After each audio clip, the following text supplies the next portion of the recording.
इस वीडियो में स्टार्ट करने वाले हैं बूलियन अलजेब्रा। हम पहले भी काफ़ी कुछ पढ़ चुके हैं और जो हमारी ये सेकंड वीडियो है इसमें बूलियन अलजेब्रा में जो बचा हुआ पार्ट था उसको मैं ख़त्म करना चाहूँगा।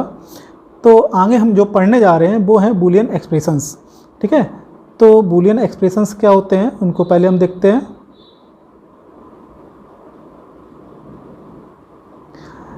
ये क्या होते हैं? दिस इज कॉम्बिनेशन ऑफ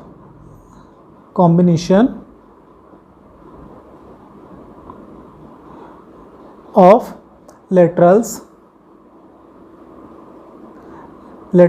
का मतलब होता है कि जो बूलियन अलजेब्रा में जो हम वेरिएबल लेते हैं उनको लेटर बोलते हैं। जैसे कि आपने एक्स वेरिएबल लिया हुआ है तो एक्स का कॉम्प्लीमेंट ये भी लेटरल कहलाएगा। आपने बाई लिया हुआ है या बाई बार लिया हुआ है तो ये सब क्या कहलाते हैं? लेटरल्स कहलाते हैं। तो इनका कॉम्बिनेशंस लेना है। Combination of laterals with using और कैपिटल में लिख देता हूँ मैं, और एंड गेट। ठीक है, साथ में एक चीज़ और ले लेते हैं, नॉट। ठीक है, तो क्या करते हैं कि जो इनके एक्सप्रेशंस होते हैं वो किसके कॉम्बिनेशंस होंगे? इसमें बहुत सारे लेटर्स हम यूज कर सकते हैं। अब 1 वेरिएबल का भी हो सकता है, 2 वेरिएबल, 3 वेरिएबल, 4 वेरिएबल। ठीक है, तो यहाँ पे वेरिएबल को लेटर्स बोलते हैं, तो आप लेटर ना बोलिएगा, इसको आप वेरिएबल की तरह मान सकते हो। और उनके साथ जो ऑपरेशंस यूज करने हैं वो हम केवल और यूज करेंगे, एंड यूज करेंगे और नॉट यूज करेंगे। ठीक है, तो इन 3 ऑपरेशंस का यूज करके कॉम्बिनेशंस बनाएंगे।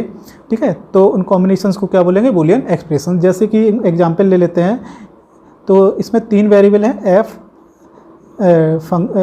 एक्सप्रेशन ले लिया है एक्स वाई जेड। ठीक है, तो इसमें 3 वेरिएबल्स हम सपोज लिख लेते हैं, एक X Y plus Y Z plus Z X. ठीक है, और भी बहुत सारे बन सकते हैं। और क्या बना सकते हो? X y Z plus x bar y plus y bar Z.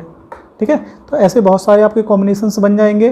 तो ये जो कॉम्बिनेशंस बन जाते हैं वही आपके बूलियन एक्सप्रेशंस कहलाते हैं। और बूलियन एक्सप्रेशंस को आप बोल सकते हो बूलियन फंक्शन। ठीक है, तो ये जो बूलियन फंक्शन होते हैं, तो अब ये बूलियन फंक्शन कैसे वर्क करते हैं, क्या करते हैं? तो जैसे कि आपने आईसी चिप के बारे में मैंने बताया था, तो आईसी चिप किससे बने होते हैं? गेट से बने होते हैं। ठीक है, तो सपोज मैं यदि इसको इम्प्लीमेंट करना चाहूँ तो इसको इम्प्लीमेंट करने के लिए तो मुझे कितने गेट्स की ज़रूरत पड़ेगी? देखो यहाँ पर एक गेट की ज़रूरत पड़ेगी क्योंकि यहाँ पे एंड ऑपरेटर लगा हुआ है। एक यहाँ पर पड़ेगी, एक यहाँ पर पड़ेगी, एक यहाँ पर पड़ेगी, तो टोटल अभी 3 ज़रूरत पड़ गई। उसके बाद फिर इसको भी यूज करना पड़ेगा, 4 हो गए, और इसको यूज करना पड़ेगा, टोटल 5। इस तरह से हमें कितने गेट की ज़रूरत पड़ रही है?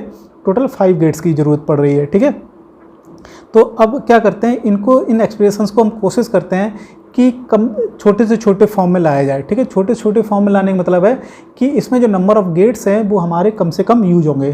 तो यदि हमारे गेट्स कम से कम यूज होंगे तो जो आईसी चिप की जो कॉम्प्लेक्सिटी है तो वो क्या हो जाएगी? थोड़ी सी कॉम्प्लेक्सिटी कम हो जाएगी उसकी। और हम चाहेंगे भी कि कॉम्प्लेक्सिटी उसकी जितना कम हो सके उतना बेटर है, क्योंकि आप बहुत ज़्यादा गेट यूज करेंगे तो कॉम्प्लेक्सिटी बढ़ जाएगी।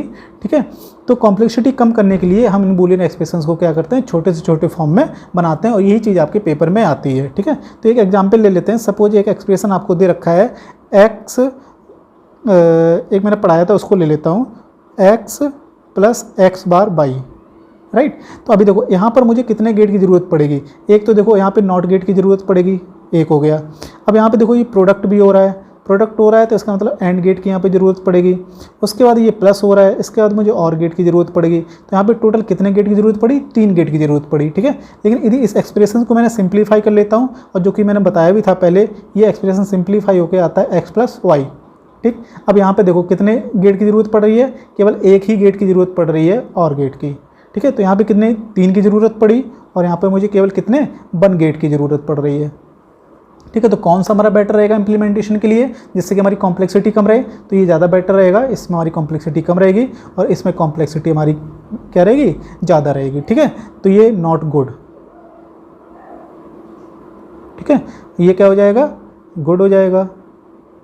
तो यदि आप किसी आईसी चिप का मतलब कंपनी में जॉब कर रहे हैं तो आप कौन सी चिप यूज करना चाहेंगे जिसमें कम से कम गेट यूज होंगे? राइट, तो यही सब चीज़ों का कॉन्सेप्ट यूज करके आपके पेपर में क्वेश्चन आते हैं, तो उन्हीं क्वेश्चन को हम सॉल्व करेंगे। तो कुछ हमारे पास तरीके हैं, के मैप सबसे बेटर तरीका रहता है, के मैप से ही ज़्यादा सॉल्व करेंगे हम लोग। जो हमारे बूलियन फंक्शंस वगैरह होते हैं तो उनको रिप्रेजेंट करने के लिए 2 तरीके की फॉर्म्स होती हैं। एक फॉर्म होती है हमारी स्टैंडर्ड फॉर्म,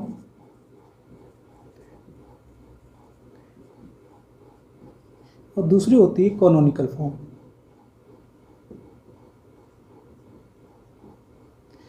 ठीक है, तो सबसे पहले हम पढ़ते हैं स्टैंडर्ड फॉर्म के बारे में, उसके बाद हम पढ़ेंगे कैनोनिकल फॉर्म के बारे में। ठीक है, तो इसमें जो होते हैं, इसमें सम ऑफ प्रोडक्ट्स यूज किए जाते हैं, इसको एसओपी बोलते हो, सम ऑफ प्रोडक्ट्स।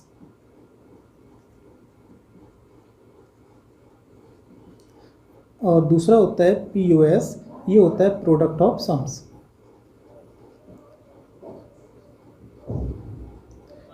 ठीक है, और इसमें क्या होता है, इसमें मैक्स टर्म और मिन टर्म्स का यूज किया जाता है, मैक्स टर्म एंड मिन टर्म्स। ठीक है, तो इन चीज़ों को हम बाद में पढ़ेंगे, पहले हम देख लेते हैं कि एसओपी और पीओएस क्या होते हैं, sum of products and product of sum. ठीक है, तो पहले मैं थोड़ा सा एग्जाम्पल देख लेता हूँ।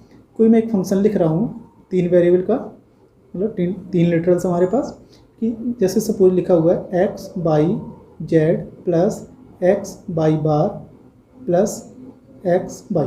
ठीक है, ऐसे कुछ दिया हुआ है। तो यहाँ पर क्या हो रहा है कि पहले देखो आपस में एक तरह से प्रोडक्ट हो रहा है, यहाँ पर भी प्रोडक्ट हो रहा है, तो यहाँ पर भी प्रोडक्ट हो रहा है, और उन प्रोडक्ट का क्या कर रहे हैं हम लोग, सम कर रहे हैं। तो इस वजह से ये क्या बोला जाता है, सम ऑफ प्रोडक्ट्स। ठीक है, तो एसओपी का मतलब समझ गए होंगे। पीओएस क्या होता है, यदि मैं कोई फंक्शन इस तरह से लिखूँ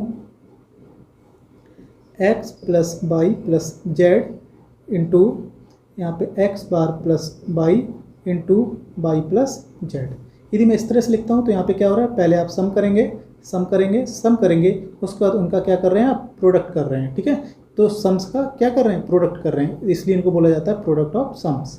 ठीक है, तो इस चीज़ का एग्जाम्पल्स आप समझ गए होंगे, तो इस चीज़ को नोट कर लीजिए और चीज़ों को थोड़ा सा समझने की कोशिश करना कि product of sum of product, क्योंकि हम एसओपी और पीओएस डायरेक्ट बोलेंगे तो आगे कन्फ्यूजन ना हो। ठीक है, आगे जो भी क्वेश्चन हम सॉल्व करेंगे वो ज़्यादा से ज़्यादा क्वेश्चन हम सॉल्व करेंगे ये वाले मतलब सम ऑफ प्रोडक्ट्स के।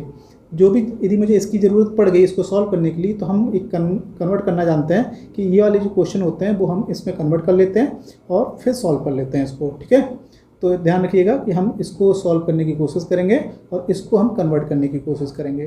राइट, अब जो हमारे स्टैंडर्ड फॉर्म के जो फंक्शंस वगैरह हैं उनको हम सॉल्व करेंगे के मैप के थ्रू। तो मोस्टली जो होते हैं वो स्टैंडर्ड फॉर्म के ही क्वेश्चन आते हैं, कैनोनिकल फॉर्म के आपके कम क्वेश्चन आते हैं, उसको भी हम बाद में कराएंगे। तो के मैप में हम स्टेप बाय स्टेप थोड़ा सा यहाँ पे हल्का फुल्का समझा रहा हूँ। उसके बाद अभी एक्चुअली आपको उतना समझ में नहीं आएगा, आगे जो स्टेप बाय स्टेप जब मैं इसको एक एक बनाता जाऊंगा फिर आपको समझ में आ जाएगा, बाद में इसको पलट के देखिएगा। और ये जो मैंने स्टेप्स लिखे हुए हैं इन स्टेप्स को आप पहले नोट डाउन कर लीजिए कॉपी में, क्योंकि जब आगे पढ़ाऊंगा तो आप चेक करते जाइए कि फर्स्ट स्टेप में क्या हुआ, सेकंड स्टेप में क्या हुआ, थर्ड क्या हुआ, फोर्थ क्या हुआ। राइट, तो के मैप एक्चुअली इन्होंने किसने दिया था, कर्नॉफ ने दिया था, इसकी वजह से ये कर्नॉफ मैप बोला जाता है। राइट, अब स्टेप्स क्या हैं, सबसे पहले हम बात करते हैं select K map according to the number of variables. ठीक है, एक्चुअली जैसे एक्स और वाई 2 वेरिएबल यूज हो रहे हैं, तो एक्स और वाई यदि 2 वेरिएबल यूज हो रहे हैं तो हम जो केवल 2x2 का ही यूज करेंगे, मतलब कि जिसमें 4 खाने होंगे। ठीक है, और यदि सपोज 3 वेरिएबल्स यूज हो रहे होंगे तो 2 की पावर कितना हो जाता है, 3, तो 2 की पावर 3 8 ब्लॉक्स हो जाएंगे, तो 8 खाने वाला हम यूज करेंगे। यदि आपको 4 वेरिएबल्स यूज कर रहे हो तो 2 की पावर 4, तो 16 डिब्बे वाला हम यूज करेंगे। ऐसे 2 की पावर 5, 2 की पावर 6 जितने भी होंगे, तो उसके अकॉर्डिंग बहुत सारे के मैप बनते हैं। तो कौन साइज का आपको के मैप लेना है ये डिसाइड करेगा नंबर ऑफ वेरिएबल्स पे। ठीक है, स्टेप 1 हो गया। अच्छा, तो थोड़ा सा बता भी देते हैं कि आप तो 1 वेरिएबल का कोई भी क्वेश्चन नहीं आता है, कम से कम 2 वेरिएबल का होगा। यदि 2 वेरिएबल का होगा तो उसका जो फिगर होगा वो इस तरह से कुछ बनेगा। ठीक है, इसमें 4 ब्लॉक हैं। यदि आपका 8 का आता है, 8 का ऐसे आएगा, 2 पार्ट कर दिए, और उसके बाद ये टोटल 8 हो गए। जब 16 का आएगा तो 16 का आपका इस तरह से हो जाएगा, टोटल कितने पार्ट हो गए, 16 हो गए। ठीक है, अब 16 के बाद जब 32 आएगा तो अब इसमें आप पार्ट ज़्यादा नहीं कर पाएंगे। ठीक है, आपको 4 के बाद क्या करना होता है, ये 4 के जो ये बनाया है इसके 2 बनाऊंगा, तो 16 कितने हो जाते हैं, 32 हो जाते हैं। फिर उससे हम सॉल्व करना शुरू करते हैं। लेकिन अभी जो है वो हम मैक्सिमम 4 वेरिएबल तक ही सॉल्व करेंगे, इससे ज़्यादा नहीं। तो क्वेश्चन जो आते हैं आपके मैक्सिमम 3 वेरिएबल सबसे ज़्यादा आते हैं, 80% क्वेश्चन इसी से आते हैं। उसका 10 से 15% इससे आते हैं, 1-2% इससे आते हैं। राइट, चलिए आगे बढ़ते हैं। दूसरा हम स्टेप पढ़ते हैं आइडेंटिफाई एसओपी और पीओएस। तो आपको जो एक्सप्रेशन दे रखा है वो सम ऑफ प्रोडक्ट्स का दे रखा है या प्रोडक्ट ऑफ सम का दे रखा था। ये हम पहले ही बता चुके हैं कि सम ऑफ प्रोडक्ट्स और प्रोडक्ट ऑफ सम क्या होता है आपका। ठीक है, तो जो भी हम क्वेश्चन सॉल्व करेंगे मोस्टली वो एसओपी के सॉल्व करेंगे, और पीओएस के जो भी आएंगे वो हम एसओपी में कन्वर्ट करके उसको सॉल्व कर लेंगे। नेक्स्ट थर्ड स्टेप कह रहा है for SOP put ones in block of K map respectively to the min terms. ये चीज़ हम आपको क्वेश्चन जब करेंगे तब इस चीज़ को समझाएंगे। फोर्थ वाला क्या कह रहा है, ये फॉर POS के लिए, तो POS को हम नहीं करेंगे यहाँ पर, POS को हम कन्वर्ट करेंगे, हम इसके तरीके से नहीं करेंगे, ठीक है, इसको हम छोड़ देते हैं अभी। 5 नंबर क्या कह रहा है, make rectangular groups of 2 4 8 1 dot dot dot, यहाँ पे मैंने ब्रैकेट 1 लिखा हुआ है। तो क्या करेंगे, जैसे यहाँ पे देखो मैं ये कह रहा था यहाँ पे 1 फिट करने हैं, तो ऐसे ही कुछ जगह 1 फिट हो गए आपके, तो जैसे ये ठीक है। तो मुझे क्या करना होता है कि इन 1 की पेयरिंग करनी होती है। तो वो पेयरिंग जो होती है वो आप 2 का ग्रुप बनाइए, या 4 का ग्रुप बनाइए, 8 का ग्रुप बनाइए, या 16 का ग्रुप बनाइए। तो इस तरह के इसमें ग्रुप्स बनाए जाते हैं। अब वो भी रेक्टेंगुलर फॉर्म में होनी चाहिए। किस फॉर्म में होनी चाहिए, रेक्टेंगुलर फॉर्म में। तभी हम इसको सेलेक्ट करेंगे, अदरवाइज उसको दूसरे के साथ एडजस्ट करेंगे। फिफ्थ हो गया। फिफ्थ होने के बाद जब इस तरह से हम ब्लॉकिंग कर लेते हैं, फिर ब्लॉकिंग के बाद जैसे कि हम एंट्री थर्ड स्टेप में जिस हिसाब से एंट्री की जाती है, उसी हिसाब से 6th स्टेप में हम इस एंट्री के यूज से एक्सप्रेशन फिर से लिखते हैं, ठीक है। तो ये थोड़ा थोड़ा आपको माइंड कर लीजिएगा, आगे क्या करने वाले हैं जब हम क्वेश्चन करेंगे तभी आपको सही से समझ में आएगा। तो इतना जो स्टेप्स हैं वो उनको अच्छे से नोट डाउन कर लीजिएगा, और नोट डाउन करने के बाद हल्का सा पढ़ लीजिएगा, उसके बाद वीडियो को आगे देखिएगा। आगे इसमें देखते हैं के मैप के थ्रू इस एक्सप्रेशन को कैसे सॉल्व करते हैं, ठीक है। मैंने एक्सप्रेशन बहुत ईजी से लिखा हुआ है और बहुत इंपॉर्टेंट है, काफ़ी बार रिपीट हुआ है, तो इसको मैं सॉल्व करता हूँ। तो इसमें कितने वेरिएबल में लिटरल्स यूज कर रहा हूँ, 1 2 3। तो 1 2 3 और 2 की पावर 3 यदि कर देते हैं तो टोटल कितने मिलेंगे आपको, 8। तो 8 बॉक्स वाला आपको यूज करना है, ठीक है। तो चलो 8 बॉक्स का बना लेता हूँ, थोड़ा सा बड़ा बनाऊंगा कि जिससे कि आपको समझने में बहुत आसानी रहे।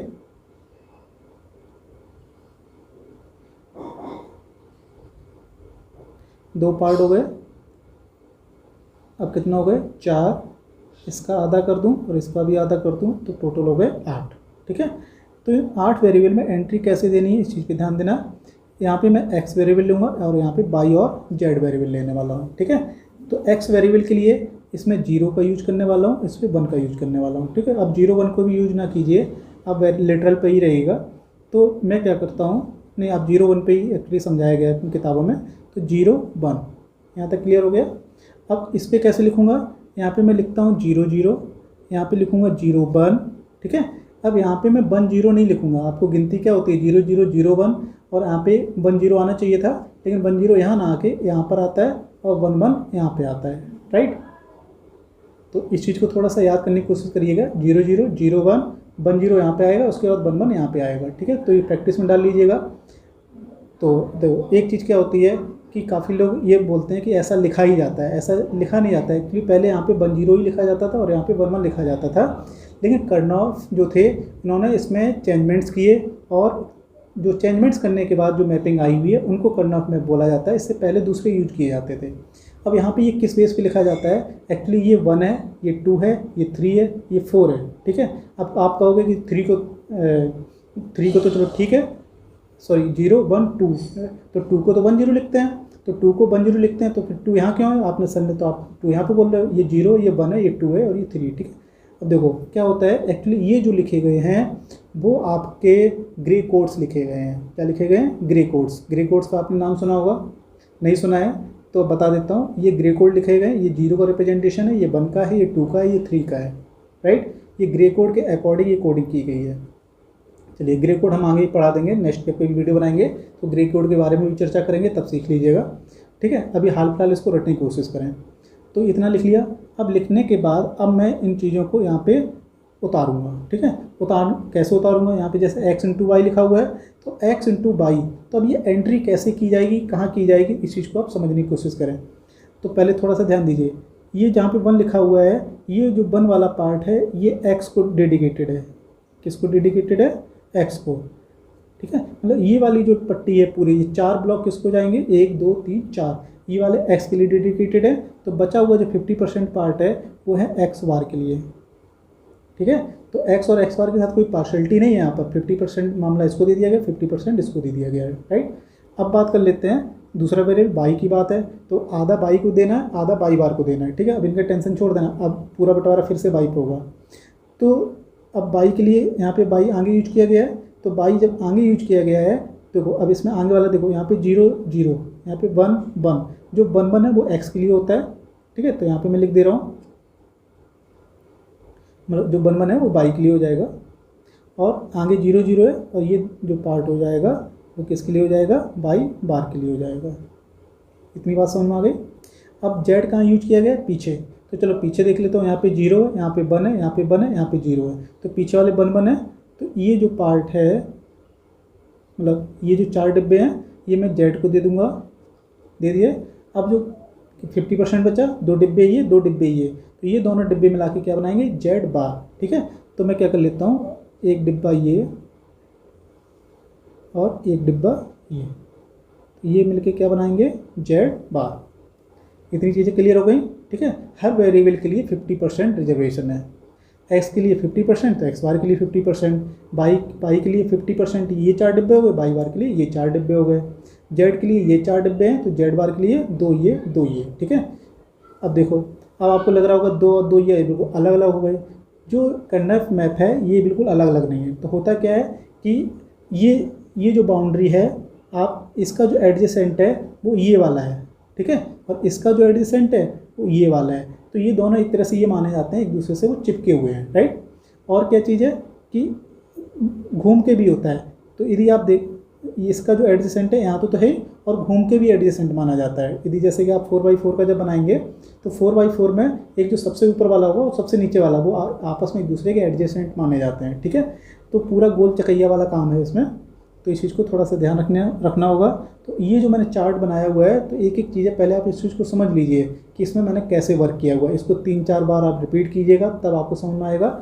जब एक बार समझ में आ गया तो आपके क्वेश्चन सॉल्व करने की स्पीड अपने आप बढ़ जाएगी। नहीं तो हर क्वेश्चन आप परेशान हो जाएंगे कि क्या करेंगे, आप रटने की कोशिश करेंगे, ये वाला क्वेश्चन ऐसे किया गया था, वो वाला क्वेश्चन ऐसे किया गया था। लेकिन एक ही क्वेश्चन में आप समझ लेंगे तो सारे क्वेश्चन अपने आप सॉल्व होने लगेंगे। ठीक है, अब बात कर लेता हूँ एक्स इंटू बाई। तो पहले मैं यहाँ लिख लेता हूँ एक्स इंटू बाई। अब देखो कैसे वर्क करूँगा, देखो एक्स, केवल एक्स लिखा हुआ है, तो एक्स का क्षेत्र कौन सा है, ये 4 डिब्बे हैं। ठीक है, और बाई का क्षेत्र कौन सा है, ये 4 डिब्बे हैं। इनमें से कॉमन कौन से डिब्बे हुए, तो ये दोनों कॉमन डिब्बे हो गए। ठीक है, यहाँ पे डॉट प्रोडक्ट लगा हुआ है, डॉट का मतलब intersection, common part, right. Side 3 लग रही है थोड़ी थोड़ी, तो यहाँ पे मैं क्या लिख दे रहा हूँ, 1 1। एक्स इंटू वाई के अकॉर्डिंग ये दोनों क्या हो गए, 1 1। क्लियर बात। अब बात उठाता हूँ एक्स बार जेड। इसके बाद कर लेता हूँ एक्स बार का कौन सा रीजन है, ऊपर के 4 डिब्बे हो गए ये वाले। जेड के कौन से रीजन है, ये 4 है। इन दोनों में से कॉमन कौन से होंगे, ये दोनों कॉमन हो जाएंगे, तो इन दोनों पे मैं क्या एंट्री कर दूंगा, 1 1। ठीक है, ये स्टेप 3 में उसमें समझाया गया है। नेक्स्ट है हमारे पास बाई इंटू जेड। अब देख लीजिए बाई का क्षेत्र कौन सा है, ये बाई बार का, ये बाई का है, तो ये 4 डिब्बे किसके हैं, बाई के हैं। ठीक है, और इसके साथ जेड लेना है, तो जेड तो ये रहा, तो जेड के 4 डिब्बे ये हैं। तो कॉमन कौन से हुए, ये वाला पार्ट हो गया, तो ये वाले पार्ट में 1 1 लिखना है, जो कि ऑलरेडी लिखा हुआ है।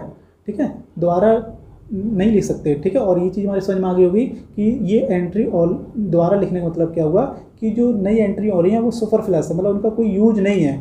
ठीक है, तो मतलब बाई जेड का कोई यूज नहीं है, आप इसको हटा सकते हो। तो यहाँ से इतना समझ में आ गया होगा कि बाई जेड को हटना ही है। तो जब आगे हम जिसको देखो सॉल्व करेंगे तो अपने आप वो बाई जेड अपने आप हटा दिखाई देगा।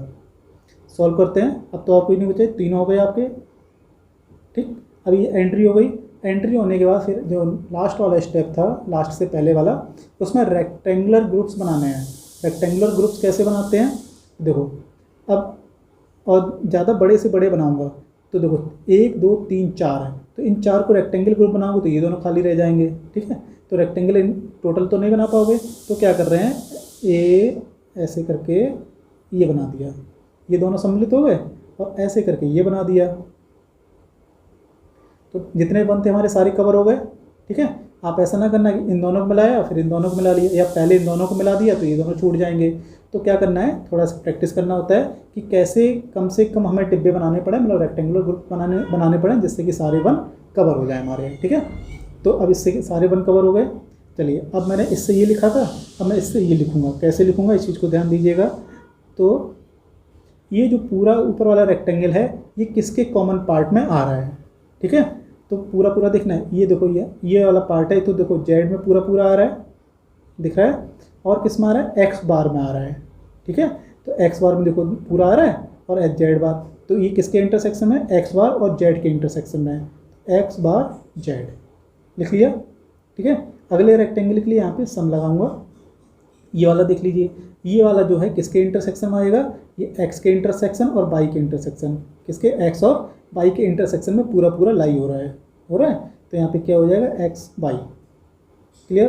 तो देखो x y पहला वाला हो गया, x बार z दूसरा वाला हो गया। देखो y z जब मैं लिख रहा था उसी टाइम वो दोनों कॉम बार बार लिखना पड़ रहा था, तो सुपर प्लस होने की वजह से वो वाला पार्ट गायब हो गया। तो हमारा कितना आंसर हो गया, x बार z प्लस एक्स वाई। ठीक है, या ऊपर से मैनेज करना चाहो तो पहले एक्स वाई लिख लो प्लस एक्स बार जेड। ठीक है, तो देखो अब ऊपर वाले में कितने टर्म्स आ रहे थे, 3, अब कितने रह गए, 2। तो नंबर ऑफ गेट्स कुछ कम हो गई, कॉम्प्लेक्सिटी कम हो गई। तो यही चीज़ आपसे पेपर में पूछी जाती है। ठीक है, तो इस क्वेश्चन को आप 3, 4, 5 बार रिवाइज कीजिए, अपने मन से सॉल्व कीजिएगा। ठीक है, जब ये जो मैंने आंसर निकाला हुआ है जब एक बार में आप लिखने लगें तभी आप नेक्स्ट क्वेश्चन पे जाइए। ठीक है, आप जल्दी जल्दी नेक्स्ट क्वेश्चन पे जाएंगे तो गलतियाँ होती रहेंगी। ठीक है, पहले आप समझ लीजिए कि कर्नौफ मैप की जो मैपिंग वगैरह है वो हम कैसे करते हैं। राइट, जब कठिन क्वेश्चन समझ लिया है तो इजी क्वेश्चन समझने में थोड़ी आसानी रहेगी। ये जो मैंने लिखा हुआ बूलियन फंक्शन, इसमें एक्स वाई केवल 2 तरह के वेरिएबल यूज कर रहा हूँ। तो 2 तरीके यूज करने के लिए मुझे कौन सा मैप यूज करना होगा, 2 की पावर 2 मतलब 4 खाने वाला यूज करना होगा। ठीक है, तो 4 खाने वाला बना लेता हूँ बड़ा सा, ये 2 खाने बन गए 4। यहाँ पे एक्स वेरिएबल ले लूँगा, यहाँ पे वाई ले लूँगा। ठीक है, 0 1 नंबरिंग हो गई हमारी। राइट, नंबरिंग होने के बाद फिर बंटवारा कर लेते हैं। ये वाला x के लिए हो जाता है और ये वाला x बार के लिए हो जाता है। ठीक है, 0 वाला पार्ट किसको देते हैं, x बार के लिए, 1 वाला x के लिए। राइट, अब यहाँ पर 0 वाला किसको दे देंगे, y बार के लिए दे देंगे, और 1 वाला किसको दे देंगे, y के लिए दे देंगे। तो x बार y बार सबका बंटवारा हो गया। बंटवारा होने के बाद क्या करते हैं, जो एक्सप्रेशन दे रखे हैं उनके अकॉर्डिंग यहाँ पर एंट्री की जाएंगी। तो सबसे पहले उठा लेता हूँ मैं x बार y। तो x बार y, x बार ऊपर वाला रीजन है और y ये वाला है, तो इन दोनों में कॉमन कौन सा पार्ट है, ये वाला। एक एंट्री हो गई, इसका काम खत्म। x y बार, अब क्या देखना है, x और y कॉम्प्लीमेंट में कॉमन, तो x ये रहा, y ये रहा, y बार ये रहा, तो इन दोनों में कॉमन क्या हो गया, ये हो गया। इसकी भी काम खत्म। नेक्स्ट है हमारे पास x इंटू वाई, एक्स और y, x ये रहा, y ये रहा, एंट्री दिस, ये काम खत्म।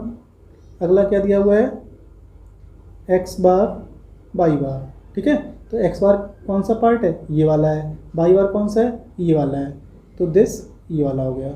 ठीक है, जब सारी एंट्री हो गई फुल तो हमारा क्या हो गया, बल्ब पूरा जल जाएगा। ठीक है, तो इसका जो आंसर हो जाएगा वो सीधा सीधा 1 हो जाएगा। ठीक है, तो फिर मुझे पूरा डिब्बा, ये नहीं कि कैसे हम पेयरिंग करेंगे क्या करेंगे, जब पूरे जितने भी ब्लॉक्स हैं सारे फुल हो जाते हैं तो उसको क्या लिख दिया जाएगा, इक्वल टू 1। ठीक है, चाहे वो 1 केवल 2 की पावर 1 वाला कर्नौफ मैप हो, चाहे 2 की पावर 2 वाला हो, 2 की पावर 3 वाला हो, 2 की पावर 4 वाला हो, कोई भी हो, यदि उसके सारे ब्लॉक्स फिल हो जाते हैं 1 से तो उसका आंसर किसके इक्वल आ जाता है, 1 के इक्वल आ जाता है। और यदि सारे के सारे ब्लॉक खाली हैं तो उसका आंसर किसके इक्वल कर देते हैं, 0 के इक्वल कर देते हैं। ठीक है, और सारे तो खाली होने नहीं है क्योंकि एक्सप्रेशन दे रखा है, तो एक्सप्रेशन दिया जाएगा तो कुछ ना कुछ तो एंट्री हो ही जाती है। तो टोटली ब्लैंक होने का कोई सवाल नहीं, लेकिन टोटल फिल होने का जरूर सवाल है। ठीक है, चलो इस क्वेश्चन में मैं थोड़ा सा चेंज कर लेता हूँ। क्या करता हूँ कि मैं पीछे से इतना पार्ट हटा देता हूँ, तो इतना पार्ट यदि हटा दूंगा तो ये वाला इतना हट जाएगा।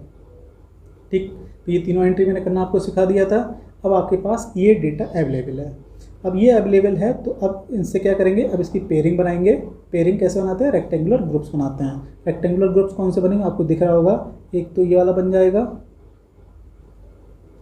ठीक है, अब बचा हमारे पास एक, तो एक का तो नहीं बनाते। जब मैंने उस पर रूल नंबर शायद 5th या 6 जो भी लिखा था उसमें लिखा था जो वंस की पेयरिंग बनाते हैं वो 2, 4, 8, 16, 32 इस तरह की पेयरिंग बनाई जाती है। तो अकेला तो नहीं बनेगा, अकेला नहीं बनेगा तो क्या करेगा, दूसरे का सहारा लेना पड़ेगा, भले ही वो डबल हो जाए। तो ये वाला जो 1 है वो नीचे वाले का क्या करेगा, सहारा लेगा, तो ये डबल हो जाएगा। ठीक है, तो एक रेक्टेंगल ये हो गया, दूसरा रेक्टेंगल ये हो गया। राइट, अब लिखते हैं। तो ये वाला जो रेक्टेंगल है किसके पार्ट में आ रहा है, कॉमन, तो एक्स में आ रहा है। ठीक, केवल एक्स में आ रहा है। अब इधर देखना, तो आधा पार्ट ये बाई में आ रहा है, आधा पार्ट किस में जा रहा है, बाई बार में जा रहा है। तो बाई वाला पार्ट अब नहीं लिखना है, केवल मुझे क्या लिखना होगा, एक्स। जिसमें पूरा पूरा आएगा बस वही लिखना होगा, जिसमें आधा अधूरा आएगा उसको नहीं लिखना होता है, ठीक है, क्योंकि आधा पार्ट बाई में जा रहा है, आधा पार्ट बाई बार में जा रहा है, तो बाई वेरिएबल हमें लेना ही नहीं है, ठीक है। आगे प्लस लगा लेते हैं। ये वाला डिब्बा देख लेते हैं, ये वाला डिब्बा पूरा पूरा बाई में आ रहा है, साफ साफ दिख रहा है, ये डिब्बा बाई में आ रहा है। यदि एक्स की बात करें तो आधा एक्स में जा रहा है, आधा एक्स बार में जा रहा है, तो एक्स बार अब नहीं लेंगे, तो केवल क्या लेंगे, वाई। तो ऊपर वाला एक्सप्रेशन है, अब कितना हो गया हमारा एक्स प्लस वाई, ऊपर वाला सॉल्व होके इतना बन गया आपका, बन गया जी, ठीक है। तो यही सब आपके इस तरह से पेपर में आते हैं। तो इसलिए क्या करना है कि छोटे छोटे क्वेश्चन में प्रैक्टिस करते रहना है, कॉन्फिडेंस लाना है, ठीक है, और एक ही क्वेश्चन की कई बार प्रैक्टिस करनी है, तभी ये क्वेश्चन आएंगे अच्छे से। आइए इसमें ये वाला क्वेश्चन सॉल्व करता हूँ। इसमें देखो अभी तक जो मैं पढ़ रहा था वो सम ऑफ प्रोडक्ट्स था, अब ये प्रोडक्ट ऑफ सम्स है, ठीक है, कि देखो पहले यहाँ पे सम कर रहे हैं, उसके बाद इसका प्रोडक्ट कर रहे हैं, तो थोड़ा सा चेंजमेंट आपको देखने को मिला होगा। तो उसमें मैं पहले ही बताया था इस तरह के क्वेश्चन को हम कैसे सॉल्व करते हैं। तो हम क्या करेंगे कि जो हमारा यहाँ पे क्या है कि पी ओ एस है, तो इसको हम कन्वर्ट कर लेंगे एस ओ पी में, ठीक है। तो ये कैसे चेंज होता है, ये हम कॉम्प्लीमेंट के थ्रू चेंज करते हैं। किसके थ्रू चेंज करते हैं, कॉम्प्लीमेंट के थ्रू। देखो कैसे वर्क होगा, तो इसकी एक क्वेश्चन को अच्छे से समझ लीजिएगा कि जो हमारा फंक्शन दिया हुआ था, तो मैं इसका एक बार कॉम्प्लीमेंट कर दूँ, ठीक है। तो मुझे आंसर इसी का चाहिए, जो कुछ भी करूँगा, तो देखो एफ का कॉम्प्लीमेंट है ये, तो एफ कॉम्प्लीमेंट का एक बार फिर से यदि कॉम्प्लीमेंट कर दूं तो फिर से तो यही मिलेगा। तो अभी मैं यही प्रोसेस करता हूँ, मैं एक बार कॉम्प्लीमेंट करता हूँ, उसके बाद एक बार और कॉम्प्लीमेंट करूँगा, तो आपका जो फाइनल आंसर है वो मिल जाएगा। तो एक बार मैं कॉम्प्लीमेंट कर रहा हूँ, तो एक बार कॉम्प्लीमेंट करूँगा तो इसके सारे का हो जाएगा, तो ये क्या हो जाएगा, X plus Y X dash Z Y plus Z, इसका फुल कॉम्प्लीमेंट, राइट। अब मैं क्या करता हूँ, डी मॉर्गन्स लॉ अंदर लगा लेता हूँ। तो जब कॉम्प्लीमेंट अंदर जाता है तो यहाँ पे क्या हो जाता है कि जितने भी पार्ट होते हैं उनका कॉम्प्लीमेंट हो जाता है।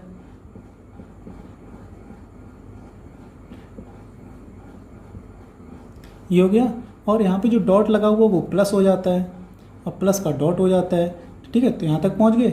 अब ये वाला जो है जब वो अंदर जाएगा तो ये किस तरह से हो जाएगा, ये कॉम्प्लीमेंट और ये प्लस क्या बन जाएगा, डॉट बन जाएगा, बन गया प्लस।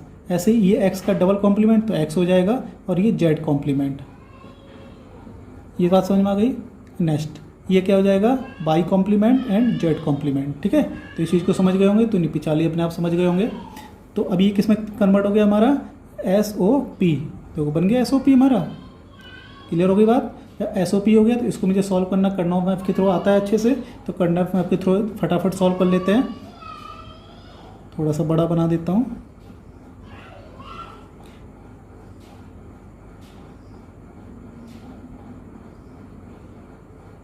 ये x के लिए होता है, ये बाई जेड के लिए होता है। यहाँ पे 0, यहाँ पे 1, 0 0 0 1 1 0 1 1, यहाँ तक हो गया।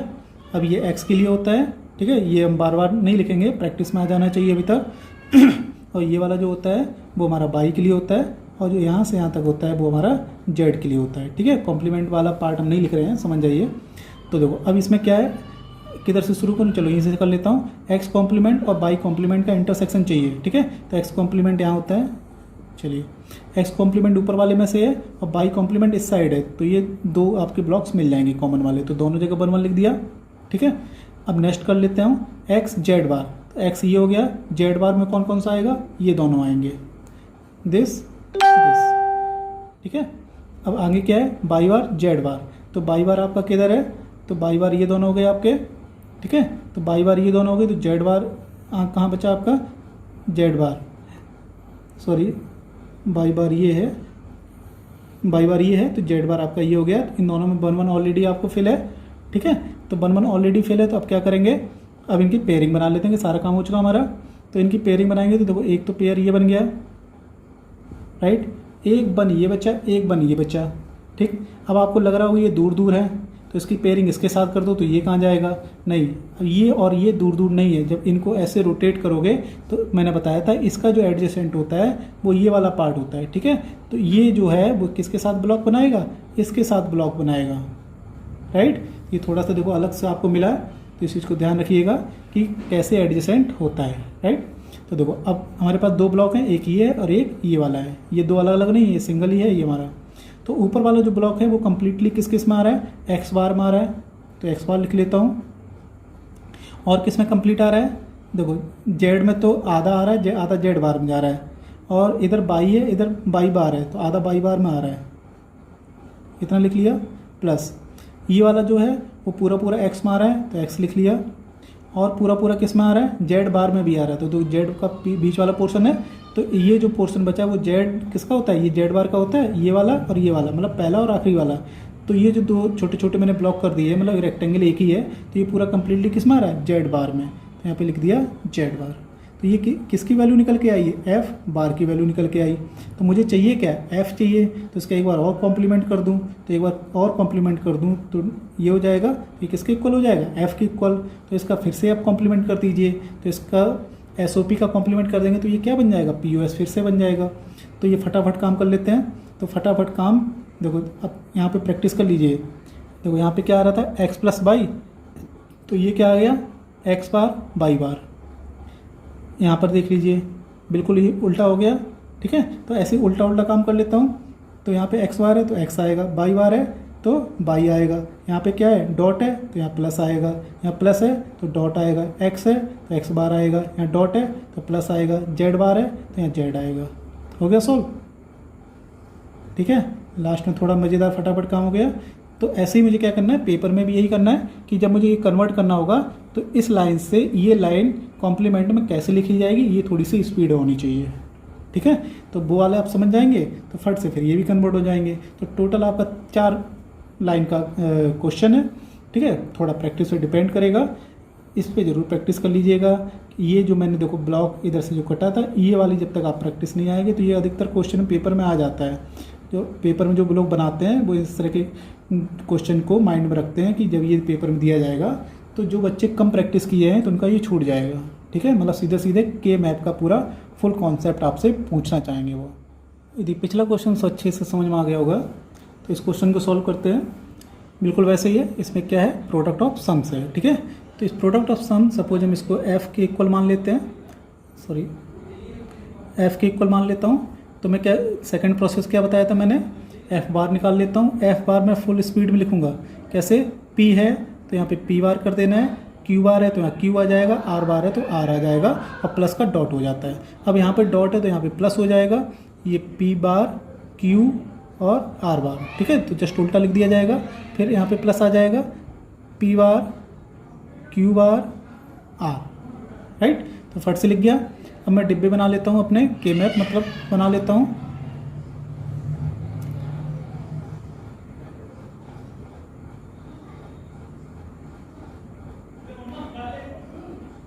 ये P के लिए हो गए, ये दोनों QR के लिए हो गए, 0 1 0 0 0 1 1 0 1 1, यहाँ हो गया।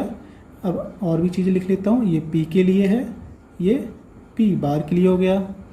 और क्या चीज़ बताया था, ये वाला Q के लिए हो गया, ये वाला Q बार के लिए हो गया, ठीक है। और ये जो बीच वाला पोर्शन है, ये वाला, ये 2 ब्लॉक, ये 4 ब्लॉक जो हैं वो किसके लिए हैं, पी क्यू आर, ये आर के लिए हो गया, ये वाला आर बार के लिए, और ये वाला भी आर बार के लिए, ठीक है। तो सारी चीज़ें फट से लिख ली। पेपर में ये नहीं करना है, पेपर में डिजाइन ही बनाते रह गए, ठीक है। क्वेश्चन छूट जाएगा तब तक, क्वेश्चन मतलब ये क्वेश्चन तो नहीं छूटेगा लेकिन अगले क्वेश्चन छूट जाएंगे।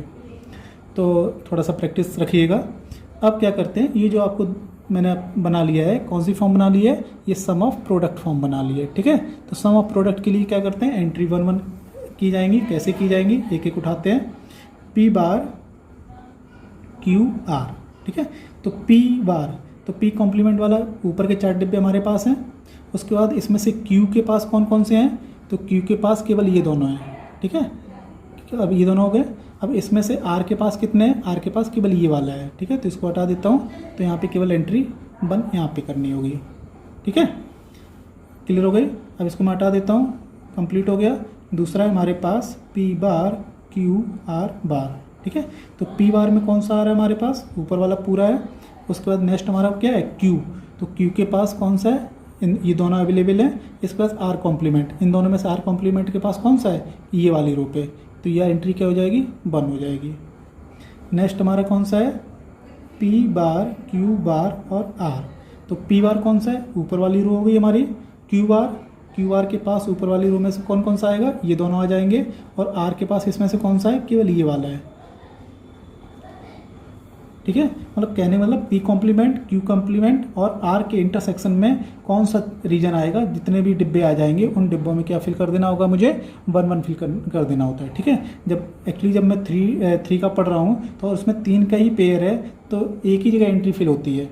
यदि सपोज ऐसा होता केवल 2 होते, ठीक है, पी बार क्यू बार, तो कितनी एंट्री कम होगी, एक एंट्री कम है, तो एक एंट्री कम है तो ये 2 डिब्बों में आपकी एंट्री फिल की जाती है, मतलब 2 जगह 1 1 किए जाते हैं। ठीक है, तो ये तीनों काम हो गए, तो इन तीनों को मैं यहाँ से हटा दे रहा हूँ।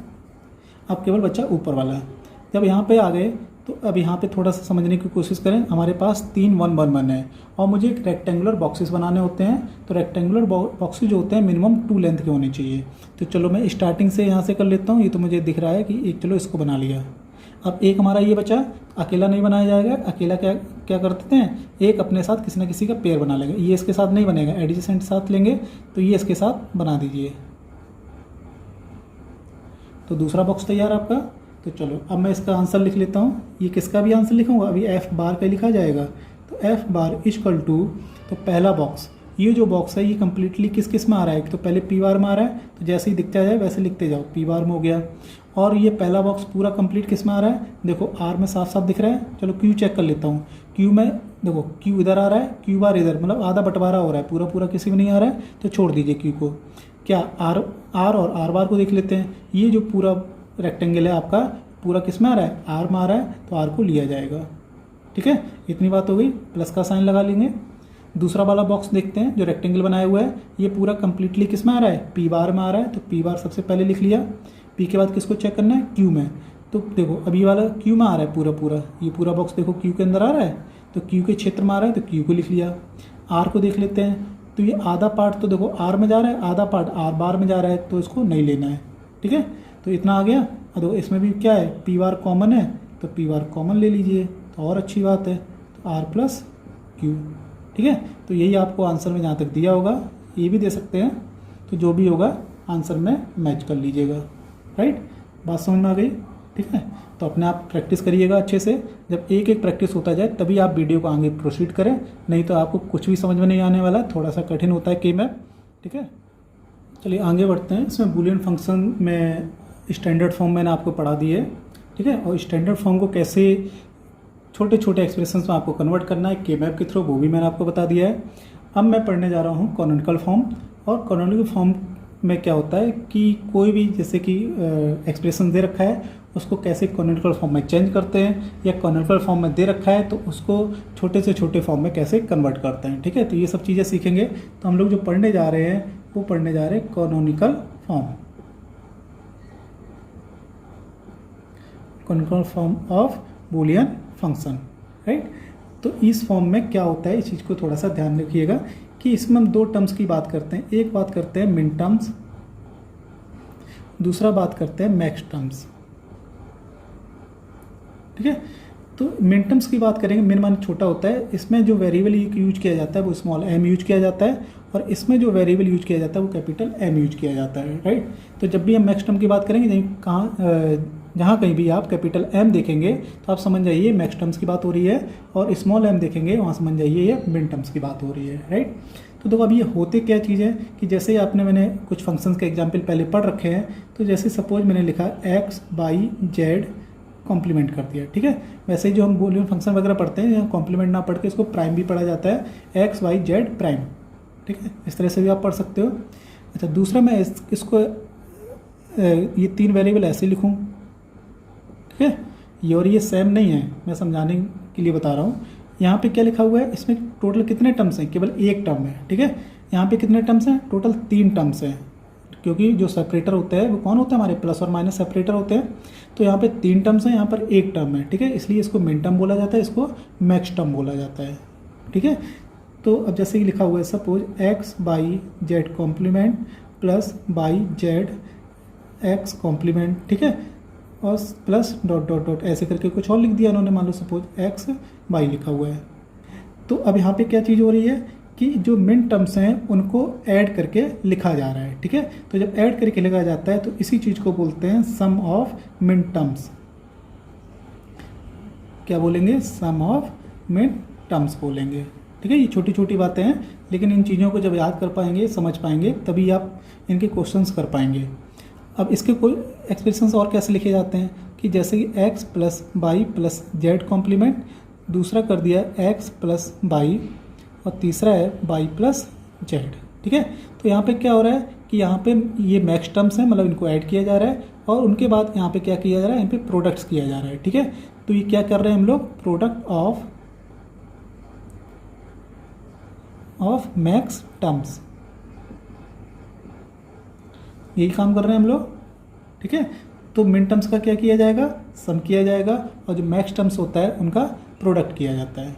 ठीक है, मैक्स टर्म के अंदर यहाँ पे प्लस आएंगे और मिन टर्म्स के अंदर यहाँ पे क्या आएंगे, डॉट्स आएंगे, मतलब डॉट का मतलब एंड ऑपरेटर आएगा। इतनी बात क्लियर हो गई। अच्छा, तो धीरे धीरे और आगे बढ़ते हैं कि जैसे कि इनके रिप्रेजेंटेशन, वेरिएबल रिप्रेजेंटेशन कैसे होते हैं। जैसे कि मैं भी वेरिएबल का नाम लूँगा, m0 है, ये m2 है, ये m6 है, तो ये m0, m2, m6 क्या है। ठीक है, ऐसे ही capital m0, capital m3, capital m5, तो इस तरह के हम वेरिएबल्स बहुत सारे यूज करने वाले हैं। तो ये वेरिएबल्स कैसे लिखे जाते हैं, पहले इन चीज़ों को हमें समझना होगा। तो उसके लिए समझने के लिए क्या करते हैं कि जैसे यहाँ पे लिखा हुआ है x बाई जेड बार। ठीक है, तो इसको हम कौन से वेरिएबल का क्या नाम देंगे। तो जो मिन टर्म्स होते हैं इसमें स्मॉल m यूज किए जाते हैं और जो मैक्स टर्म होते हैं उनमें कैपिटल M यूज किए जाते हैं। ये तो मैं पहले ही बता चुका हूँ। तो यहाँ पे क्या करना है कि जो मिन टर्म्स होंगे, ठीक है, ये इधर एरो बना देता हूँ नहीं तो कन्फ्यूज हो जाओगे। तो यहाँ पे मैं इसको बात करने जा रहा हूँ कि यहाँ पर जिन पे प्राइम नहीं लगा हुआ है, प्राइम का मतलब ये जो प्राइम लगा हुआ है, जिन पे प्राइम लगा हुआ है, तो यहाँ पे मैं लिख दे रहा हूँ, जिन पे प्राइम लगा होगा वो जीरो के लिए रिप्रेजेंट करते हैं। जिस पे नॉट प्राइम्ड होगा, नॉट प्राइम्ड का मतलब अनप्राइम्ड कर देते हैं, जो अनप्राइम्ड होंगे वो 1 होंगे। ठीक है, तो देखो ये स्टार्टिंग वाले दोनों अनप्राइम्ड हैं, तो ये 1 हो जाएंगे, इस पर प्राइम लगा ये 0 हो जाएगा। राइट, तो अब जो हम लोग क्या नाम कंप्यूटर पढ़ते हैं उसमें 1 1 0 किसका रिप्रेजेंटेशन होता है, जानते होगे, ये कितना होता है, 6 का होता है। ठीक है, तो इसको क्या बोला जाएगा, ये जो ये है जो मैंने लिखा हुआ है, ये टर्म जो है वो M6 लिखेंगे। ठीक है, तो M6 का मतलब समझ गए कैसे लिखा जाएगा। ठीक है, तो ऐसे और भी ले लेते हैं। जैसे सपोज मैंने ले लिया x कॉम्प्लीमेंट बाई और z कॉम्प्लीमेंट। राइट, तो इस पर प्राइम लगा हुआ है, तो प्राइम वाला 0, ये 1 और ये 0, तो 1 0 किसका रिप्रेजेंटेशन होता है, 2 का होता है। तो 2 का हो गया, तो ये कौन सा वेरिएबल हो गया, M2। ठीक है, तो ये स्मॉल m2। अब कैपिटल M2 क्या होगा वो हम बात अलग करेंगे। तो जितने भी देखो यहाँ पे प्रोडक्ट्स हो रहा है, आपस में क्या हो रहा है, इन दोनों का मल्टीप्लाई हो रहा है, ये मिन टर्म्स यूज हैं, तो मिन टर्म्स में स्मॉल m यूज करना है और आगे जब मैक्स टर्म पढ़ेंगे उसमें कैपिटल M यूज करेंगे। ठीक है, तो इसके हम कैसे लिखेंगे, इसमें जैसे लिखा हुआ है x plus by plus z bar, तो इसमें क्या होता है, इसमें जस्ट उल्टा होता है। इसमें जो प्राइम्ड होंगे, इसमें जो प्राइम्ड होंगे वो 1 को रिप्रेजेंट करेंगे, जो अनप्राइम्ड होंगे वो 0 को रिप्रेजेंट करेंगे। ठीक है, इसमें उल्टा है, तो अनप्राइम्ड वाला है 0, ये भी अनप्राइम्ड है 0, ये प्राइम्ड है 1। ठीक है, तो ये जो वेरिएबल है, अच्छा ये अब डेसिमल में क्या बोला जाएगा, 1 बोला जाएगा, तो ये कैपिटल M 1 को रिप्रेजेंट करेगा। इतनी बात समझ में आ गई। तो कैपिटल M1 का क्या मतलब हो गया, ये जो है ये कैपिटल M1 है। ठीक है, तो जैसे आपसे बोला जाए कि कैपिटल M3 लिख के दिखाइए, तो पहले आप 3 को क्या करेंगे, बाइनरी में लिख लेंगे। 3 को क्या लिखा जाता है, 0 1 1 लिखा जाता है। ठीक है, तो ये x के लिए, ये y के लिए, z के लिए। तो 0 किसको, अनप्राइम्ड है, तो ये हो गया x, ये y प्राइम और ये सॉरी ये x, ये y प्राइम और ये z प्राइम, और बीच में ऑपरेशन कौन सा लगेगा, प्लस, क्योंकि ये कैपिटल M है, ये मैक्स टर्म है, तो टर्म्स इसमें कितना होने चाहिए, मैक्सिमम होनी चाहिए। राइट, तो M3 को लिखना सीख गए। तो ऐसे ही क्या करेंगे, पहले इनसे हम अपने मन से ही कुछ ऐसे वेरिएबल्स लेंगे और उनको M6, M4, M3 कैसे लिखते हैं, और फिर उल्टा करके देखेंगे कि M6 यदि आपको दे रखा है तो ये कैसे लिखेंगे, M2 दे रखा है, ठीक है, या कैपिटल M4 दे रखा है। तो ये भी सब चीज़ें किस पे डिपेंड करेंगी, ये नंबर ऑफ़ वेरिएबल्स पे डिपेंड करेंगे, क्योंकि अभी हमने जो कुछ भी पढ़ाया हुआ है आपको वो सारे 3 वेरिएबल्स में है। तो 3 वेरिएबल्स में है, तो आपको क्या जो ये वेरिएबल्स हैं वो कितने यूज करने पड़ेंगे, मतलब मिन टर्म्स M0 से लेकर M7 टोटल 8 यूज करने होंगे। ठीक है। यदि केवल एक्स वाई केवल 2 वेरिएबल पे काम कर रहे होते तो कितने मिन टर्म्स पे काम कर रहे होते, 2 4 कौन से हो जाएंगे, m0 m1 m2 m3, ठीक है। ये डिपेंड करेंगे कि यहाँ पर हम कितने वेरिएबल्स यूज कर रहे हैं, उन्हीं के अकॉर्डिंग यहाँ पे मिन टर्म्स यूज होंगे आपके। छोटी मोटी चीज़ें सीख ली। अब क्या है कि कैनोनिकल फॉर्म जो है वो अपनी थोड़ी सी दादागिरी दिखाता है। तो दादागिरी ये दिखाता है कि जैसे मैंने कोई एक्सप्रेशन लिखा हुआ है f 3 वेरिएबल में लिख लेता हूँ x y z। सपोज मैंने लिखा x by z plus x by, ठीक है, चलो x y डैश ये लिखा हुआ है। तो ये भी बूलियन फंक्शन हमारा। तो ये जो फंक्शन है क्या ये कैनोनिकल फॉर्म में है कि नहीं है, ठीक है। तो इसके लिए एक कंडीशन होती है, ये कहता है कि जितने भी टर्म्स लिखे होंगे, मतलब एक टर्म ये है और दूसरा टर्म ये, तो सारे टर्म्स में सारे वेरिएबल आपके लिखे होने चाहिए, ठीक है। तो हम 3 वेरिएबल पे काम कर रहे हैं, तो क्या इसमें 3 वेरिएबल हैं, बिल्कुल 3 वेरिएबल हैं। अब इसमें आ जाते हैं कि इसमें 3 वेरिएबल हैं, इसमें 3 वेरिएबल नहीं है, ठीक है। तो ये कैनोनिकल फॉर्म नहीं है, राइट। तो यहाँ पे लिख देता हूँ कि this is not in form of canonical, right.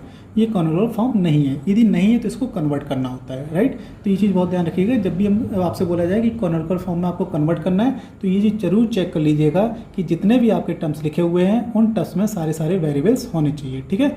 तो ये तो हमारे मिन टर्म्स में लिखा हुआ था। अब जैसे कोई दूसरा और फंक्शन ले लेता हूँ, चलो एक्स वाई जेड। यहाँ पर मैं ले लिया x plus Y plus z bar x plus y dash, ठीक है। तो यहाँ पे लिया हुआ है। तो ऐसे इसमें भी देखना है कि यहाँ पे मैं क्या कर रहा हूँ, मैक्स टर्म्स का यूज कर रहा हूँ। तो मैक्स टर्म में इसमें 3 वेरिएबल यूज हो रहे हैं, जब इसके पास गया तो इसमें केवल 2 वेरिएबल यूज हो रहे हैं। तो यहाँ पे क्या हो गया, जेड यूज नहीं कर रहा है, तो ये भी कैनोनिकल फॉर्म नहीं है, ठीक है। समझ गए बात को। तो कैनोनिकल फॉर्म में कैसे कन्वर्ट करते हैं आगे हम सीखेंगे, ठीक है। लेकिन अभी हम कुछ और भी चीज़ें सीखना चाहेंगे पहले कि इसको रिप्रेजेंटेशन कैसे करते हैं, राइट।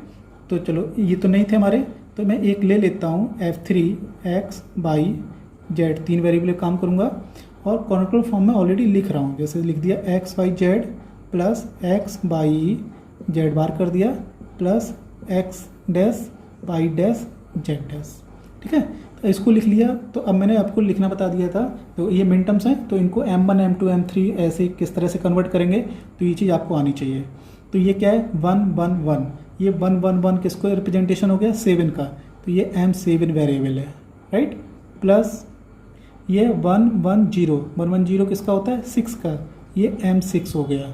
प्लस ये क्या है 0 0 0 0 0 0 0 का होता है, ये m0 हो गया, ठीक है। तो इस तरह से मैंने आपको लिखना बता दिया था। अब इसको एक लिखने का तरीका और है, ये क्या है सम ऑफ मिन टर्म्स। तो सम का समेशन साइन क्या होता है समेशन, तो मिन टर्म्स, तो मिन टर्म्स को आप क्या करेंगे एक ब्रैकेट लगाएंगे, इसमें कौन कौन से यूज किया जा रहे हैं 7 6 और 0। तो आप कैसे भी लिख सकते हो, लेकिन कोशिश करें कि आप एक इंक्रीजिंग ऑर्डर में लिखें तो ज़्यादा अच्छा है, 0 6 7, ठीक है। तो ये जो मैंने एक फंक्शन लिखा हुआ है बूलियन फंक्शन, इसको कैनोनिकल फॉर्म में पहले वो ऑलरेडी दिया हुआ है। तो उस कैनोनिकल फॉर्म को कैसे sum of max term sum of min terms में लिखेंगे, तो एक ये तरीका हो गया, दूसरा तरीका हमारे पास ये बात क्लियर हो गई आपको, ठीक है। तो दूसरा एक और एग्जांपल ले लेता हूँ, f4 x y z, इसमें भी 3 वेरिएबल लेता हूँ मैं।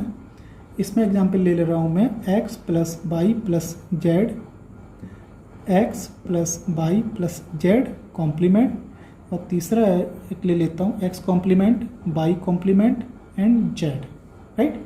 तो अब ये क्या है मैक्स टर्म्स हैं, कैपिटल M वेरिएबल लिए जाएंगे। तो कैपिटल M वेरिएबल कैसे लेने हैं, m1 m2 m3 कैसे लेते हैं। देखो अब यहाँ पे ये 1 1 1 नहीं है, यहाँ पे ये है 0 0 0, तो 0 0 0 को क्या बोलते हैं m0, ठीक है। ये हमारा 0 0 1 0 0 1 1 ही होता है, ठीक है। तो ये यहाँ पे दूर लिख लेता हूँ m1। कॉम्प्लीमेंट ये किसको रिप्रेजेंट करते हैं 1 को करते हैं, 1 1 0 1 1 0 किसका होता है 6 का होता है, इतना लिख लिया। तो इनमें बीच में कौन सा ऑपरेशन लग रहा है डॉट का, तो यहाँ पे डॉट के लगा लेते हैं। तो इन दोनों को थोड़ा सा m1 m6 को गायब करके यहाँ पे लिख लेता हूँ, ठीक है। इनमें आप डॉट ना भी लगाएंगे तब भी एक ही बात है। और क्या हो रहा है जैसे यहाँ पे मैंने समेशन की फॉर्म में लिखा था, ऐसे इनको क्या लिख सकते हैं, प्रोडक्ट की फॉर्म में लिख सकते हैं। इनका प्रोडक्ट हो रहा है, प्रोडक्ट को पाई से यूज किया जाता है, ठीक है। किस किस का प्रोडक्ट हो रहा है, 0, 1 और 6 का, 0, 1 और 6 का, ठीक है। तो ये बात भी आप समझ गए होंगे। तो ये चीज़ को कैसे लिखा गया है, ठीक है, ये बहुत ज़्यादा टफ नहीं है। ये कितने यूज होंगे, 3 वेरिएबल में टोटल 8 होंगे, तो 8 को लिख के आप प्रैक्टिस कर लीजिए कि 8 इसमें कैसे लिखे जाएंगे और 8 इसमें कैसे लिखे जाएंगे, ठीक है। लेकिन इस चीज़ को याद रखिएगा कि किसमें प्राइम 1 को शो करता है, अनप्राइम 0 को शो करता है, ठीक है। तो ऐसे इस वाले में आपको क्लियर हो गई होगी बात कि जैसे x लिखा हुआ है, तो सॉरी कि जैसे कि प्राइम की बात कर रहे थे, यदि प्राइम्ड है किसमें, मिन टर्म्स में, तो उसमें क्या करते हैं, 0 लेते हैं।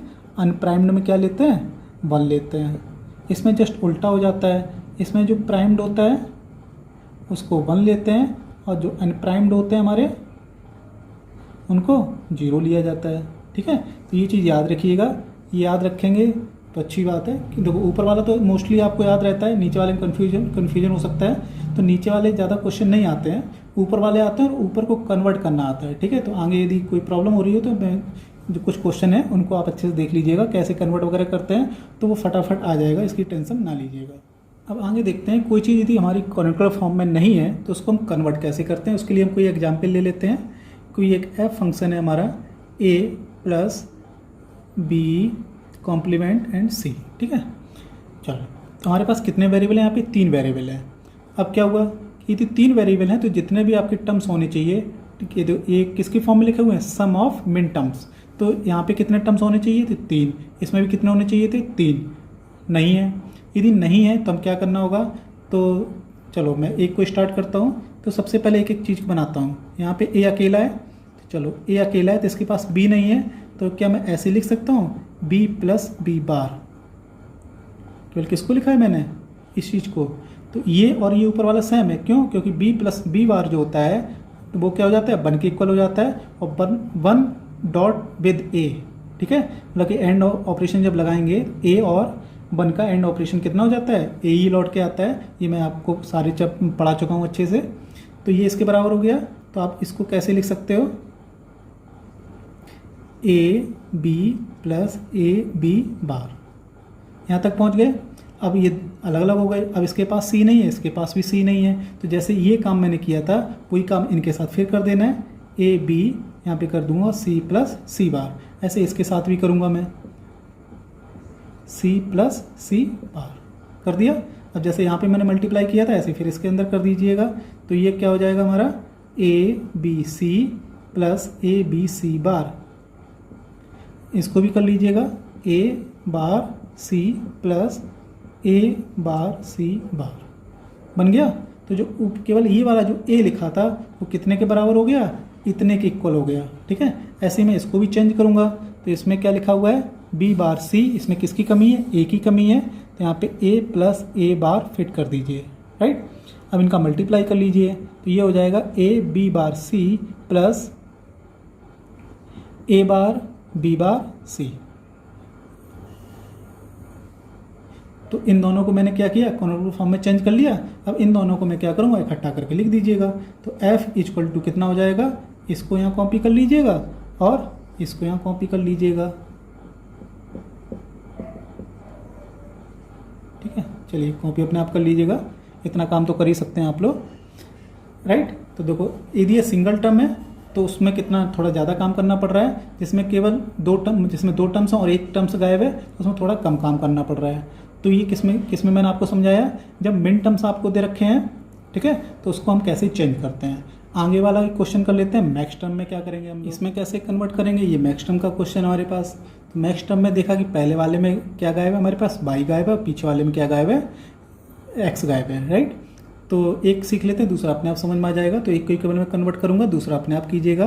तो यहाँ पे लिखा है एक्स प्लस जेड, कौन कम है, वाई कम है, तो क्या करेंगे इसके साथ प्लस बाई बाई बार। वहाँ पे क्या कर रहे थे, जो कम होता था तो उसको, जैसे कि एक्स नहीं है वहाँ पे, तो क्या करते थे एक्स प्लस एक्स बार कर देता था। तो यहाँ पे जो नहीं होगा तो बाई इंटू बाई बार, ठीक है। तो जस्ट उसका उल्टा पैटर्न है, वहाँ पे प्लस करते थे और यहाँ पे क्या करते थे, डॉट के साथ यूज करेंगे। जब यहाँ पर इतना आ गया तो इसको एक टर्म मानिएगा और क्या करेंगे, इसके साथ इसको डिस्ट्रीब्यूटिव लॉ अप्लाई कर दीजिए, ठीक है। तो यहाँ पे ये डॉट लगा हुआ है, तो ये इस पहले बाई के साथ जाएगा, फिर बाई बार के साथ जाएगा, तो ये कितना हो जाएगा, X plus Z plus by, ठीक है। बीच में ऑपरेशन डॉट का आ जाएगा, और एक्स प्लस जेड ये फिर से किसके पास जाएगा, बाई बार के पास चला जाएगा, ठीक है। तो अब ये दोनों चीज़ें चेक कर लीजिए, देखो एक्स वाई जेड इसमें भी आ रहा है, एक्स वाई जेड इसमें भी आ रहा है, तो एक्स प्लस जेड को कन्वर्ट करना सिखा दिया। तो ऐसे ही मैं बाई प्लस जेड को कन्वर्ट करूँगा, तो बाई प्लस जेड को कन्वर्ट करने के लिए कौन गायब है, एक्स गायब है, तो एक्स एक्स बार का यहाँ पे एडिशन कर दो अलग से। अब क्या करोगे, इनको एक साथ ले लीजिएगा और इसके साथ क्या करेंगे, डिस्ट्रीब्यूटिव प्रॉपर्टी अप्लाई कर दीजिएगा। तो बाई प्लस जेड एक बार एक्स के साथ जाएगा और एक बार बाई प्लस जेड एक्स बार के साथ जाएगा, और यहाँ पे डॉट लग जाएगा, ठीक है, क्योंकि इनके बीच में डॉट है। तो डिस्ट्रीब्यूटिव प्रॉपर्टी लगा के ये काम हो गया। तो मैंने दोनों को कन्वर्ट करना सिखा दिया, कैसे हो जाएगा, तो ये दोनों क्या हो जाएंगे, इसके ये दो टर्म्स हो जाएंगे, इसके ये दो टर्म्स हो जाएंगे, टोटल कितने टर्म्स बन जाएंगे, 4, ठीक है। तो ये चीज़ पेपर में आती है आपकी कि ये चीज़ आपको दे रखा होगा और ये इन चारों का एक साथ मल्टीप्लाई करके 4 ऑप्शन बना देंगे, ABCD बड़े बड़े ऑप्शन बनेंगे। तो क्या करना होता है, देखो जो बड़े एक्सप्रेशंस होते हैं उनको छोटे में कन्वर्ट करना आसान है, लेकिन छोटे एक्सप्रेशंस को बड़े में कन्वर्ट करना उतना आसान नहीं होगा, ठीक है। तो जब भी कभी भी आप देखिएगा ऊपर छोटा दे रखा है कि और जो आंसर्स हैं वो हमारे बड़े बड़े दे रखे हैं, तो वो हमेशा ही कॉन्वेक्टर फॉर्म के ही क्वेश्चन होते हैं और ऐसे ही उनको कन्वर्ट किया जाता है, राइट। यदि आप ये चीज़ नहीं पकड़ पाए, वहाँ पर लिखा नहीं होगा कि ये कॉन्वेक्टर फॉर्म का क्वेश्चन है कि आप इसमें कन्वर्ट करिएगा, आपको खुद समझना होगा कि ऊपर एक्सप्रेशंस क्वेश्चन में छोटा दे रखा है और ABCD जो 4 ऑप्शन है वो हमारे बड़े बड़े एक्सप्रेशंस लिखे हुए हैं, तो कौन सी फॉर्म यूज करनी होगी, कॉन्वेक्टर फॉर्म्स यूज करनी पड़ेगी आपको। क्लियर। इस वाले पार्ट में आपको 2 बहुत अच्छी चीज़ें बताने जा रहा हूँ, काफ़ी इंपॉर्टेंट है। कि जैसे कि आपको कोई एक क्वेश्चन आ जाता है कि समीशन ऑफ 1, 4, 5, 6, 7, ठीक है, ये लिखा हुआ है, ये आप समझ होंगे, ये सम ऑफ क्या है, सम ऑफ मिन टर्म्स, ठीक है। तो आप ABCD में 4 ऑप्शन दे रखे हैं, ABCD, ये जो है वो प्रोडक्ट ऑफ के टर्म्स में आपको दे रखा है। यहाँ पे दे रखा है सपोज 0, 1, 3, 4, इसमें दे रखा है 1, 4, 5, 6, 7, ये दे रखा है 0, 2, 3, यहाँ पे दे रखा है 1, 2 एंड 7, राइट, ये दे रखा है। तो ये यहाँ पे समेशन की फॉर्म है और यहाँ पे आपको पाई लगा हुआ है, बहुत सिंपल सा है। बस क्या करना होता है, यदि समेशन से पाई में आ रहे हैं तो क्या करना है, इसमें से ये देख लीजिए कि 7 तक जा रहे हैं, इसका मतलब ये 3 वेरिएबल में काम कर रहे हैं। तो 3 वेरिएबल में काम करते हैं तो उसमें कौन कौन से वेरिएबल लेने होते हैं, 0, 1, 2, 3, 4, 5, 6, 7, इन्हीं को तो यूज किया जाएगा। तो इनमें कौन कौन से हैं, 1 अवेलेबल है, 4 है, 5 है, 6 है, 7 है।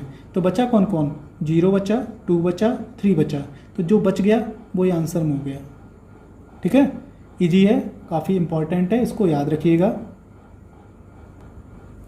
और दूसरा जो क्वेश्चन बताने जा रहा हूँ, यदि आप सपोज n वेरिएबल पे काम कर रहे हैं, ठीक है, n वेरिएबल पे काम कर रहे हैं, तो जो 2 की पावर n आपके मैक्स टर्म या मिन टर्म्स बनते हैं।